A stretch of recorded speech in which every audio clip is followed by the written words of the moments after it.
So in the one that you have up right now on the left was like my attempt at copying Renaissance drawings. Hmm.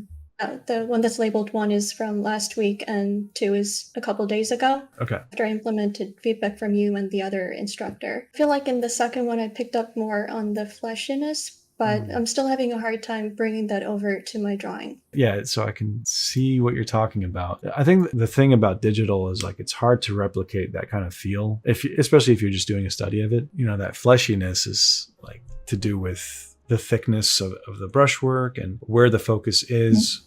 Because especially with modern art, we tend to make thicker, darker lines in certain areas. Whereas like if you look here, there's really nowhere where he's doing that.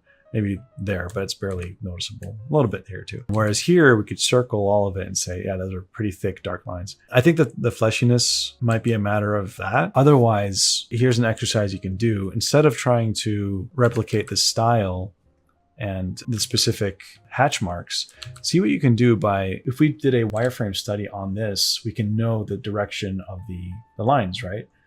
You could say that the wireframe does something like that. For your study, like try to do a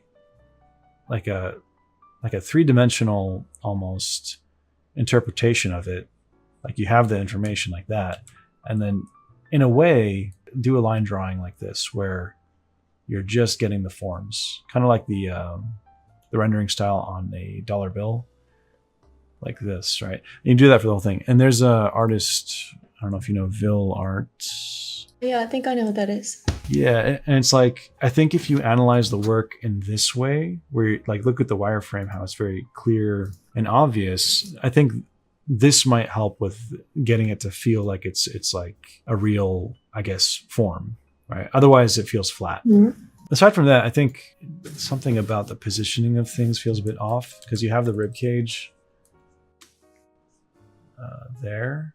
And then here's the anterior superior iliac spine of the pelvis right there.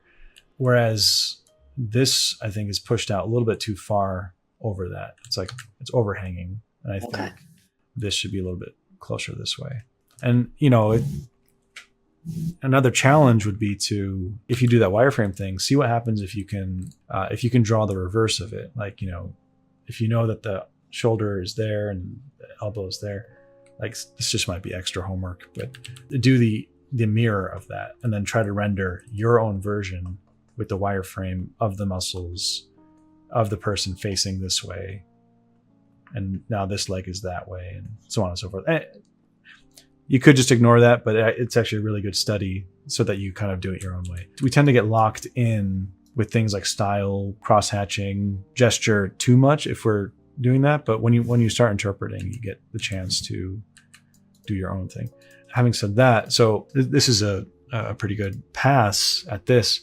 There is something that's a bit off here. Do you by chance know what it might be? Is it the shape of the torso and the pelvis? Yeah. Like his arching in mine? Was that on purpose? Yeah, I have a problem with that. No. I do this often where I incorrectly identify what's going on in the body. All right, so let's just do a quick breakdown side view. So here's the pelvis. You got the femur and the knees over here. And then you got the lumbar region of the spine. And then you have the thoracic region of the spine. And this is not accurate at all. I'm just eyeballing it. You got the cranium and then the jaw or whatever. And then the rib cage is kind of somewhat here, right? Now, with the male, the hip is actually tilted at a more upward angle. Whereas for a female, that same angle of that is, for whatever evolutionary purpose, is tilted this way, which actually causes that like kind of feminine arch of the back there, pushing the hips further this way. And it's like, I think we were in anatomy class at one point and the teacher was explaining like humans who are female tend to feel more comfortable if they're seated while arching the back a little bit more this way. Whereas guys, if you try to tell them to do that, like, dude, this feels weird. It's just something's wrong. So as I see this, it's like, if this was a non-male person, that makes sense. But if you look at the actual x-ray of this dude, you have the pelvis here, and then the tailbone and the spine does something like this, right? Whereas what you're indicating here is that here's the pelvis, but it's twisting up at that feminine angle and then coming back up like this. So that's the culprit of what's happening here. I do this all the time if I'm drawing a mermaid or a female character. The difference is basically all of this, let's go to copy and paste, should be way over here. Because what's supposed to happen here is the initial pelvis pointing up this way is supposed to point that way, more towards the actual head. Okay. Like this. Quick anatomy lesson. Having said that, you have a pretty good sense of form of interlocking these shapes. Like that's really nice. Kind of like the Michael Hampton way of it looks like clay, so that's cool.